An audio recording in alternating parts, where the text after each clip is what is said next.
இன்றே டவுன்லோட் செய்து உங்கள் ஃபேவரட் ஷோக்களை என்ஜாய் பண்ணுங்க. நீ ஆசையா கேட்ட மருதாணி. அக்கா, மருதாணி வாங்க தான் கார்ல அவர் கூட போனீங்களா? ஆமா மகா, நாங்க போனது நீ பாத்தியா? ஆமாக்கா, மயில் அண்ணன் சார் பாயசம் கேட்டாருன்னு சொன்னாரு. நான் எடுத்துட்டு அவரு ரூமுக்கு போனேன். அப்ப அவரு ரூம்ல இல்லக்கா. திரும்ப வரும்போது தான் பார்த்தேன். நீங்க 2 பேரும் கார்ல கிளம்பி போயிருக்கீங்க. ஓ அப்படியா? அப்புறம் அக்கா, இன்னொரு முக்கியமான விஷயத்த உங்ககிட்ட சொல்லணும். அச்சச்சோ,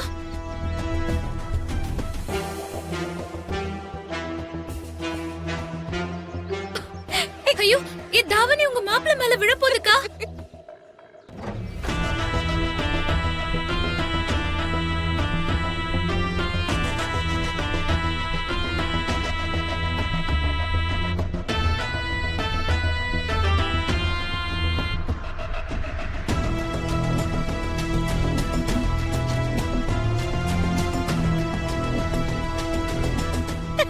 ஏ மகா, நீ எதுக்கு இவ்ளோ பதற?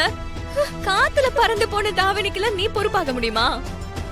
போச்சு போச்சு, போன் பேசிட்டு இருந்தாரு. இப்ப தாவணி அவர் மேல போய் விழுந்துருச்சு. அவரு கோவப்பட்டு திட்ட போறாருக்கா. ஏய், அதெல்லாம் ஒண்ணும் இல்ல. திரு, நான் தான்.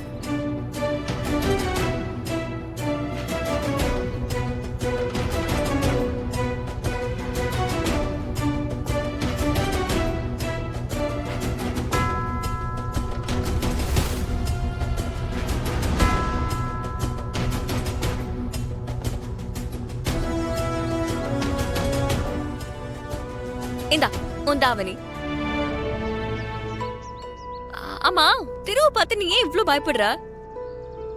அவன் ரொம்ப ஸ்போர்ட்டிவ். இதெல்லாம் ஒரு விஷயமாவே யோசிக்க மாட்டான். இல்லக்கா, என் தாவணி அவர் மேல போய் விழுந்துருச்சு. அப்போ போன் வேற பேசிட்டு இருந்தாரா, அதான் கோவப்பட்டுருவாரோன்னு நினைச்சேன். திருவ நான் லவ் பண்ணதுக்கு முக்கியமான காரணம் என்ன தெரியுமா? என்னக்கா? திரு ரொம்ப பொறுமையான ஆளு. அவன் ரொம்ப நல்லவ. சீக்கிரமா எந்த ஒரு விஷயத்துக்கும் கோவமே பட மாட்டான். பட் கோவம் வந்துச்சு, அவ்வளவுதான், ஆள் அப்படியே வேற மாதிரி ஆயிடுவான். திரு யார் மனசையும் ஹர்ட் பண்ற மாதிரி ஒரு வார்த்தை கூட பேச மாட்டான். யார்கிட்ட என்ன பேசுறோம், எதுக்கு பேசுறோம்னு பார்த்து யோசிச்சுதான் பேசுவான். திரு கூட இருக்கிறவங்க அவனுக்கு செட் ஆகலன்னு தெரிஞ்சா அப்படியே அவங்க கிட்ட இருந்து விலகி போயிருவான். அதே மாதிரி திருவுக்கு ஒருத்தவங்களை பிடிச்சிருச்சுன்னா அவங்களுக்காக என்ன தப்பு பண்ணாலும் பெருசாவே எடுத்துக்க மாட்டான். உண்மையை சொல்லுனா, திரு கோவப்பட்டு நான் பார்த்த ஞாபகமே இல்ல. ஆனா ரொம்ப நாளைக்கு அப்புறம் தான் திரு கோவில கோவப்பட்டு நான் பார்த்தேன். திரு யாரா இருந்தாலும் அவங்களுக்கு ஒரு பிரச்சனைன்னு வந்தா அந்த செகண்டே அவங்களுக்காக ஹெல்ப் பண்ணி அதுல இருந்து மீட்டு கொண்டு வரதான் பாப்பான்.